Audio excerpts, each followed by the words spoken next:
So the reason I am doing this video today is because I've been on some panels this past week and I wanted to explain the thought process behind why I say the things that I do. So some of the things that I talked about recently was closure and relationships. So those two things are related for me because I'm a person that does not believe that the closure conversation is helpful for anyone. So two of the things that I hear people say is that you have to put an end to something. You have to make sure that it's understood. Well, personally, I feel that the ending is the fact that they're leaving. The fact that the relationship is over. That is the closure, and that's the most closure that you absolutely need for it to be helpful. The other thing is that, you know, there have been some people who say that we need to have that conversation because it helps you for the next relationship. Well, do you really trust a person that's leaving to care about your next relationship?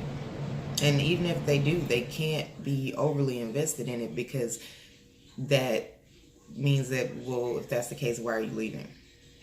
Yeah, and I get, well, I just can't do it, but maybe somebody else can. With that being said, that's why the closure conversation is not necessary from my point of view.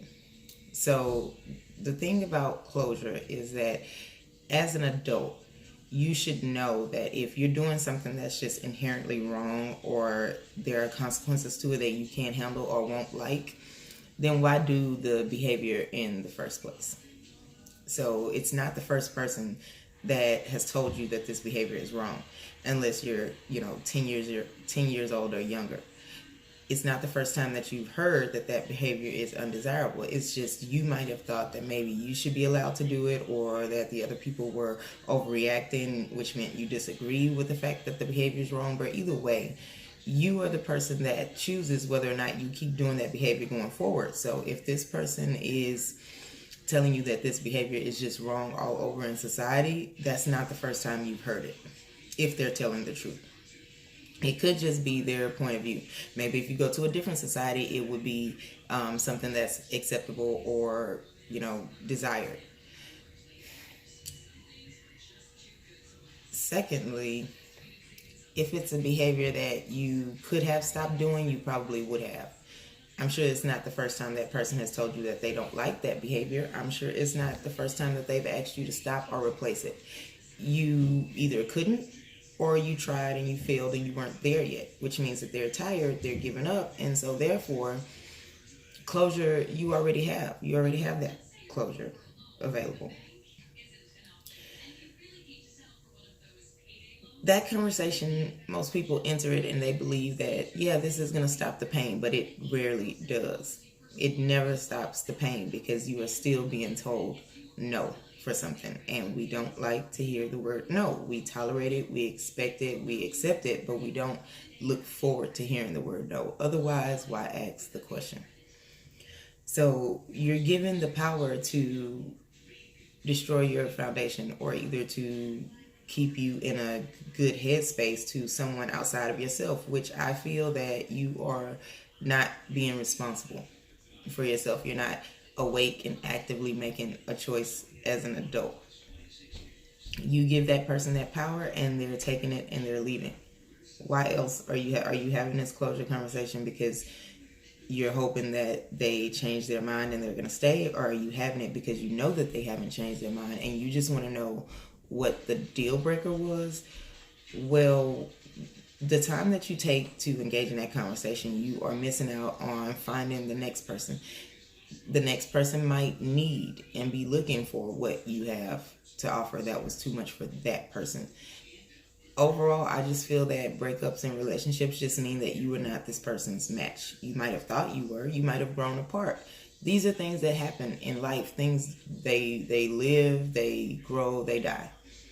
And I get that it's not going to happen overnight. I get that it's not an easy process, but that is part of the healing. It is something that still needs to be done. The best advice I can give for after a breakup, instead of the closure conversation, think about all the things that you were kept from doing or were unable to do because you didn't have the time, and engage in some of those things. It helps you to solidify the fact that that relationship is over with, and it gets you back to something that you were interested in that you gave up for that person. You no longer now have to. That's a bright side of breaking up. That does not involve tearing the other person down or allowing them to tear you down. It's just what is. It's not something that we need to get overly emotionally involved in, because you're now keeping those emotions with that person and not having those emotions available for the next person. So either you suffer or either the next person you date suffers, but neither of you are going to get 100% of what you need in that relationship, because someone who's gone still has a piece of you. And that's what I think baggage means when you bring it into a new relationship. You also could get a new skill, cultivate something that you were interested in, and now you're a completely different person than the person that was left by the relationship ending. You're no longer that new person. You're that person plus a new skill, a new interest, a new talent, a new something. And you're presenting that now to the new person. The new person does not get the leftovers that were deemed not acceptable or not good enough for the person that left. The new person gets something bigger. And I think that we all owe that to ourselves and the next person. You would then be able to use that to replace either the money, the recognition, whatever it is that you feel that you lost. You'll be able to replace it, and therefore you could still miss that person, but you're not still out of anything. It is one moment in time now that is now absolutely a part of your past and not your current or future. The second conversation that I've been having, this one wasn't online. This one was in person with people, and that is the discussion of whether or not family is helpful, whether or not family is capable of being what we like to think the word family means. So you hear those sentences that say, well, family ain't shit, right? I think that that comes from people who are trying to require family members to do what you need to be doing as a responsible adult. People are not your clones. Your family members are not 100% of you. You have slight nuances, slight differences, and that accounts for you being disappointed if they're doing something for you and it doesn't come out the way that you wanted it to do. You were supposed to have done it yourself. That's part of the trade-off. And I think that if you look at it in terms of that, then you will do all of the things that you are capable of on your own, so that the few things that you need help or assistance with is not as big a deal to where we have family members pulling weapons on one another, family members fighting physically, and pretty much not contributing to your growth and your success. A lot of the family arguments that we have come from a place of being spoiled, a place of feeling that someone owes you something. But shouldn't your family member have someone that owes them something too? It's not excusable to try to hold someone accountable for things that you are capable of doing and should be doing as an adult. Families like to say, I love you. Well, the word love, in my opinion, means that it's a continuing thought process. When you talk to this person, when you think of them, when you do anything for or with them, you are contributing to their safety and their protection, and also their growth and their ability to thrive. You literally, in my opinion, you cannot do that as well as something to tear them down or break them down, whether it's words, whether it's absence, whether it's neglect or abuse, or any of those things. You cannot love a person that you're doing hateful actions towards. With that being said, just because we share genetic makeup that is more similarly related than other people that I might encounter that day doesn't mean that I'm obligated to love you. I can, in fact, stop loving you if you have decided that you need to hate me.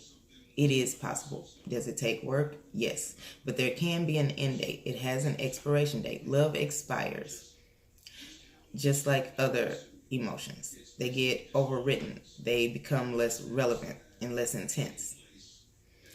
How you do that is a subjective thing. For some people it's time, for some people it's attention, whatever. The point is, in terms of our relatives, the reason the word relative is used is because we relate to one another. We've had the same experiences, a lot of them. But there are still that 1% of experiences that I do alone, or that I do with someone that is not related to me. So we're not 100% clones. I am not obligated to love you just because we share DNA. We're not twins. We're not identical twins, so we don't share 100% of DNA. And even then, there is room for some separation between the two of us. Humans have a self-preservation instinct. And what that means is, at any moment, you could decide, well, if it's you or me, it's going to be you.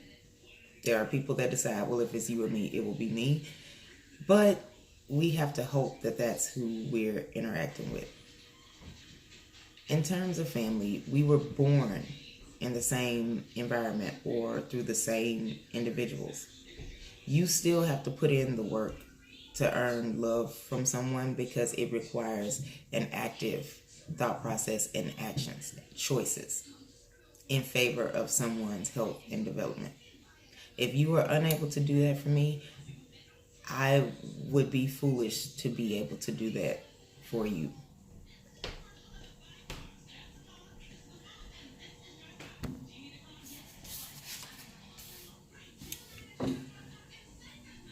Love, I think, also includes a connection to self as well as something higher than yourself.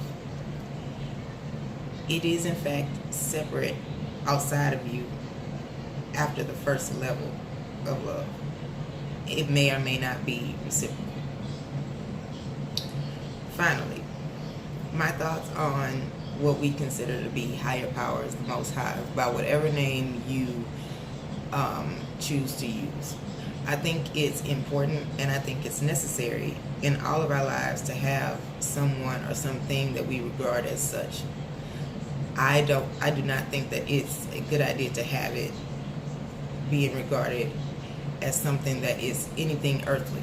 If it's materialized, if it's a tangible item, if it's a person that is human just as you, if it's an animal that does not have a soul, free will, any of those things is less helpful than believing in something greater that you can't even fathom or contain within your imagination.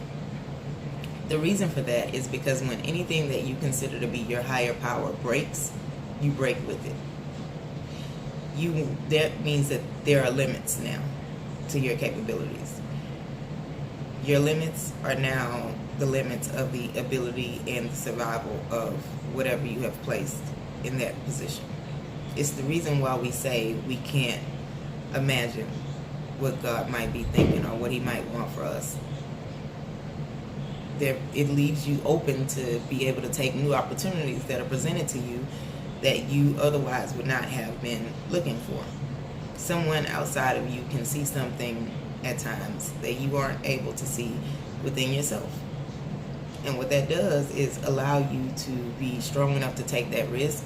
It will allow you to be willing to sacrifice time, effort, energy, and attention to put your best foot forward and get a true, accurate representation of whether or not you would have been successful in whatever the endeavor is.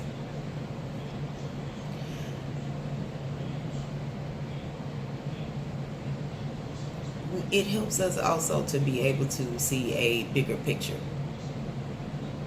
We don't like when people are self-centered, when everything is about one person, whether it's you or someone else. The reason is because it becomes monotonous. It becomes limiting.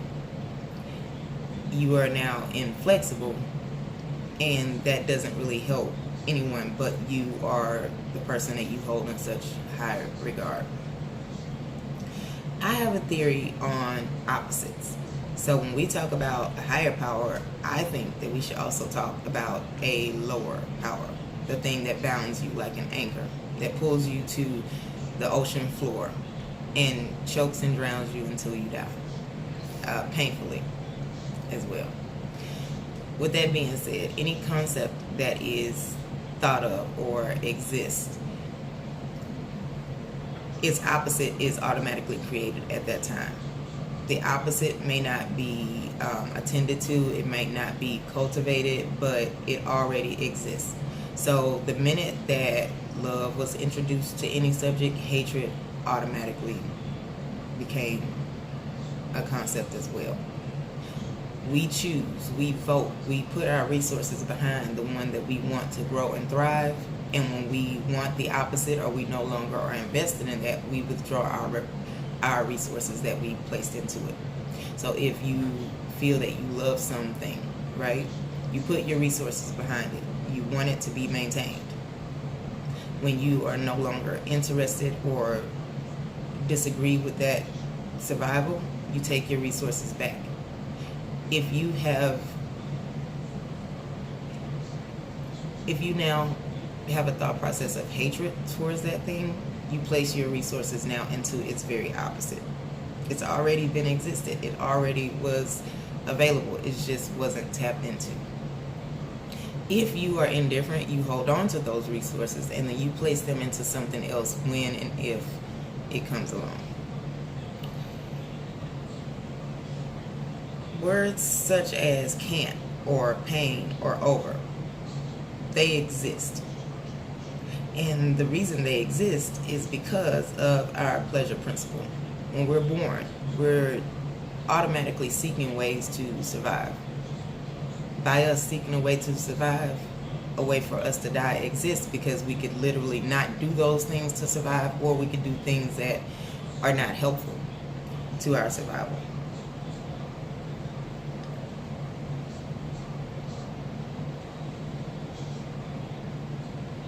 I think that I will make a different video with additional talking points regarding our word use and how we speak things into existence and what that truly means. And so if you have any questions, as always, you can place them down below in the comment section and I'll answer them as best as I can. If not, I guess I'll do a whole lot of talking to y'all later. Bye.